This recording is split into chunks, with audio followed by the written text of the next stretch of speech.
UP में Zika virus का खतरा लगातार बढ़ता जा रहा है। यूपी में इस वायरस के मामले अब तक 100 के करीब पहुंचने को हैं। स्वास्थ्य विभाग लगातार सभी जरूरी एहतियात कर रहा है। डॉक्टरों का मानना है कि जीका से बचने के लिए सावधानी ही जरूरी है।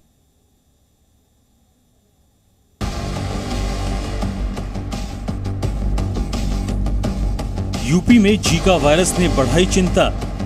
अब दूसरे शहरों में भी फैलने लगा जीका वायरस। कानपुर के बाद कन्नौज में भी मिले मामले। स्वास्थ्य विभाग ने कार्यवाही की तेज। यूपी में धीरे धीरे जीका वायरस का प्रकोप बढ़ता जा रहा है। दिवाली से पहले शुरू हुए जीका वायरस के मामले दिवाली के बाद तेजी से बढ़ने लगे हैं। केवल रविवार को ही 1 दर्जन से अधिक मामले मिलने से चिंता बढ़ गई है। शहर के काशीराम अस्पताल में जीका वार्ड में संक्रमित लोगों का इलाज चल रहा है और यहां से लगातार सैंपल जांच के लिए भेजे जा रहे हैं। 100 टीमें सर्विलेंस के उसमें लगी हुई हैं जो घर घर जाकर लाइन लिस्टिंग कर रही हैं गर्भवती माताओं के सिम्टोमेटिक का और उनका जो कोई बाहर से आने वाले केरल, महाराष्ट्र या किसी विदेश वगैरह से। और 100 टीमें सोर्स रिडक्शन में लगी हुई हैं जो घर घर जाकर जो है ब्रीडिंग को ख़त्म कर रही हैं और फोकल स्प्रे वगैरह कर रही हैं। 50 टीमें सैंपल लेने के लिए लगी। कानपुर शहर के 3 किलोमीटर के दायरे में 12 मोहल्लों पर जीका का सबसे ज्यादा असर है। इनमें चकेरी, परदेवनपुरबा, पोखरपुर, कालीबाड़ी, लाल बंगला, शिवकटरा, काकोरी और हरजिंदर नगर, श्यामनगर, ओमपुरबा, तिवारीपुर जैसे मोहल्ले शामिल हैं। स्वास्थ्य विभाग लगातार सभी जरूरी एहतियात बरत रही है। कानपुर में जीका वायरस का कहर लगातार बढ़ता जा रहा है और स्वास्थ्य विभाग की मुसीबतें भी बढ़ती जा रही हैं। लगातार सामने आ रहे केसेस के बाद अब स्वास्थ्य विभाग की टीमें युद्ध स्तर पर काम कर रही हैं और तमाम जगहों पर जहां पर घनी बस्तियां हैं वहां जा कर के सोर्स रिडक्शन का काम हो रहा है। इसके अलावा टेस्टिंग का काम भी युद्ध स्तर पर किया जा रहा है। घरों पर टीमें पहुंच रही हैं और टीमें जा कर के वहां पर मच्छर का जो लार्वा है उसको नष्ट करने का काम कर रही हैं। इसके साथ ही तमाम जो घर के लोग हैं उनकी जो हिस्ट्री है वो लेने का प्रयास किया जा रहा है। तमाम लोगों से ये जानकारी की जा रही है उनके घर में किसी को बुखार तो नहीं आ रहा। अगर किसी को बुखार आ रहा है तो उसकी डिटेल नोट की जा रही है, कितने दिनों से बुखार आ रहा है, और अगर किसी को शख्स को बुखार आता है तो उस शख्स का सैंपल लेकर के उसको जाँच के लिए भी भेजा जा रहा है। कानपुर में अब तक जीका वायरस के मामले 100 के करीब पहुंच गए हैं। वहीं अब कन्नौज में भी जीका वायरस के मामले मिले हैं। इसके बाद प्रशासन अलर्ट पर है। लोगों के सैंपल लगातार जांच के लिए भेजे जा रहे हैं। कन्नौज जिले में पहला जीका वायरस का मामला रिकॉर्ड किया गया है। वहीं आपको बता दें कि कन्नौज के कपूरापुर गांव में इस समय हम लोग मौजूद हैं। मेरे पीछे जो घर आप देख रहे हैं जीका वायरस संक्रमित व्यक्ति का घर है। आज सुबह ही स्वास्थ्य विभाग की टीम इस गांव में फिर से पहुंची थी। कई लोगों की सैंपलिंग भी की गई है। सीएमओ से भी हम लोगों ने बात की थी। उन्होंने बताया कि लगातार सैंपलिंग की जो प्रक्रिया है वही की जा रही है। बता दें कि ये गाँव है जो कि कानपुर सीमा के जस्ट पास में ही है, कानपुर सीमा से लगा हुआ ही है। और गाँव में के आधार पर 30 सैंपल जांच के लिए भेजे गए थे। इसी गांव से भेजे गए थे जिसमें एक व्यक्ति में जीका वायरस की पुष्टि भी हुई थी। कन्नौज के सीएमओ का कहना है कि अब तक 19 लोगों के सैंपल जांच के लिए भेजे गए हैं। 3 हफ्ते तक रहते हैं, लेकिन अब ये पेशेंट सही है बिल्कुल। 30 तारीख को उसको दिक्कत हुई थी और ये मरीज बिल्कुल सही है। आज उसके परिवार में 4 लोगों सैंपल ले लिया। उसी गाँव से 19 लोगों के सैंपल आज हम भिजवा रहे हैं लखनऊ। जीका का संक्रमण डेंगू की तरह होता है। ऐसे में ये आशंका है कि आने वाले समय में जीका वायरस के और अधिक केस सामने आएंगे। डॉक्टरों का मानना है कि जीका से बचने के लिए सावधानी की अधिक जरूरत है। ये जीका के मरीज के संपर्क में आने के साथ साथ इसके मच्छर के काटने से फैलता है। न ही इसका कोई इलाज है और न वैक्सीन। ऐसे में केवल और केवल बचाव ही समुचित उपाय है। इसीलिए घर में मच्छर ना पनपने दें, मच्छरदानी का इस्तेमाल करें। साथ ही प्रभावित इलाके में यात्रा के बाद बुखार हो तो तुरंत डॉक्टर से मिलें। Bureau report, C media. पहली बार साल 1947 में इस वायरस की पहचान की गई थी। युगांडा के जीका जंगल में यह संक्रमण पहली बार मिला और जीका जंगल के नाम पर ही इस वायरस का नाम भी रखा गया। जीका वायरस मच्छर के जरिए फैलता है। लक्षण इसके डेंगू जैसे हैं, लेकिन डेंगू से ज्यादा घातक है। बुखार आना, शरीर पर निशान पड़ना और जोड़ों में दर्द होना इसके लक्षणों में शामिल है।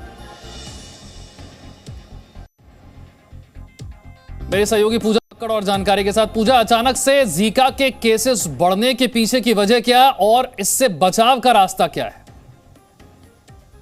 देखिए विशाल, बचाव का तरीका सबसे पहले लोगों को यही अपनाना पड़ेगा कि ज्यादा से ज्यादा फुल स्लीव्स के कपड़े पहने। अब तो उत्तर भारत में सर्दी का मौसम है।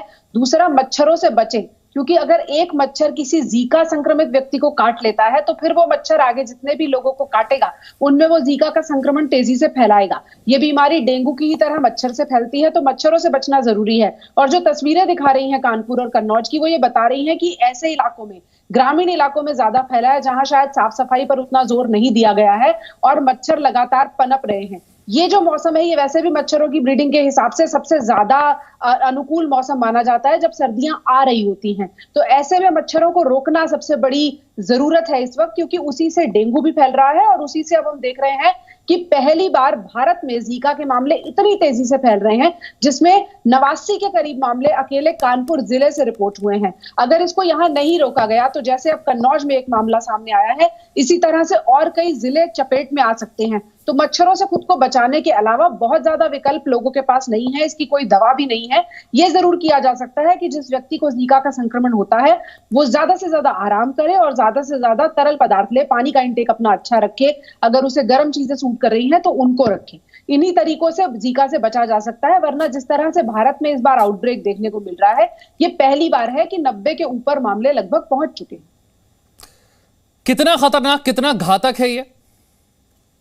देखिए, अगर संक्रमण की बात करें तो इसका संक्रमण तेजी से फैलता है विशाल। हालांकि बहुत ज्यादा मामलों में अस्पताल जाने की जरूरत नहीं पड़ती और मौतों की संख्या बहुत कम रहती है, लेकिन जैसे मैंने कहा, अगर आउटब्रेक फैलता है तो फिर हालात खराब हो सकते हैं। 2017 में ब्राजील में इसका आउटब्रेक फैला था और उस वक्त इसकी जो फेटेलिटी रेट थी, यानी कि जो मृत्यु दर थी, वो 8% हो गई थी। यानी कि 100 में से 8 लोग ऐसे थे जिनकी जान जीका से चली जाती थी। तो अगर उस तरह का आउटब्रेक देखने को मिलता है, और खासतौर पर ऐसे वक्त में विशाल, अगर हम भारत की बात करें तो अभी डेंगू के और टाइफाइड के केसेस ऑलरेडी बहुत ज्यादा हैं। ऐसे में अगर जीका फैलता है तो सबसे पहली चुनौती ये होगी कि जिस व्यक्ति को बुखार है, पहले ये पहचान की जाए कि उसको कौन सा बुखार है। डेंगू के, कोरोना वायरस के, टाइफाइड के और चौथे नंबर पर जीका के, इनके लक्षण आपस में बहुत मिलते जुलते हैं। खासतौर पर डेंगू के और कोरोना वायरस के और जीका के तो और ज्यादा मिलते हैं। तो पहले मरीज को ढूंढना, उसको कौन सा बुखार हुआ है, फिर उस हिसाब से इलाज करना, इसमें अक्सर देरी हो जाती है और इसीलिए इस वक्त चुनौती बड़ी है। इसको जल्दी से जल्दी रोकना जरूरी है, क्योंकि अभी हॉस्पिटलाइजेशन की हालत बहुत ज्यादा नहीं है, अभी मृत्यु दर बहुत ज्यादा नहीं है, लेकिन जिस तरह से संक्रमण फैल रहा है, इससे अगर बिल्कुल हालात आगे इससे खराब हो सकते हैं। लखनऊ से मेरे साथ विशाल पांडे भी जुड़ गए हैं। विशाल, पहले कानपुर में और अब तो कन्नौज में भी केसेस मिलने शुरू हो गए हैं। देखिए, इसके कुछ केसेस उत्तर प्रदेश में अभी मिल रहे हैं और इस पर अगर हम तैयारियों की बात करें यूपी सरकार की, तो फिलहाल यहाँ पर निगरानी कमेटियों का गठन किया गया है, जो कि जिनको भी इस तरह के लक्षण सामने आ रहे हैं, खासतौर पर जो एक गाइडलाइन दी गई है जिसमें ये बताया गया जिसको बुखार, जोड़ों में दर्द, इस तरह के लक्षण जिसको दिखाई दें, हेडेक, वो एक बार अपना टेस्ट जरूर करा ले और ताकि समय रहते इसका इलाज किया जा सके। कानपुर की बात करें, कन्नौज की बात करें, इन सभी जिलों में एक विशेष एडवाइजरी सरकार की तरफ से जारी की गई और सबसे ज्यादा इस वक्त अगर हम देखें तो फोकस है कि मच्छरों से दूर रहने की सलाह यहां पर सरकार की तरफ से दी जा रही है और अधिकारियों की तरफ से दी जा रही है, ये कहा जा रहा है। और कई जगह पर विशेष अभियान भी हमने देखा, लखनऊ में भी चलाया जा रहा है, फॉगिंग की जा रही है ताकि दूर लोगों को बचाया जा सके इस बीमारी से। और आमतौर पर लोगों को यह सलाह दी जा रही है कि जिसको भी इस तरह के लक्षण दिखाई दें वो अपना टेस्ट जरूर कराए और समय रहते दवाइयां ले ताकि इससे बचा जा सके। विशाल, बहुत बहुत शुक्रिया विशाल आपका और पूजा आपका इस जानकारी के लिए। Presenting B News app available on Google Play and App Store. Download it now.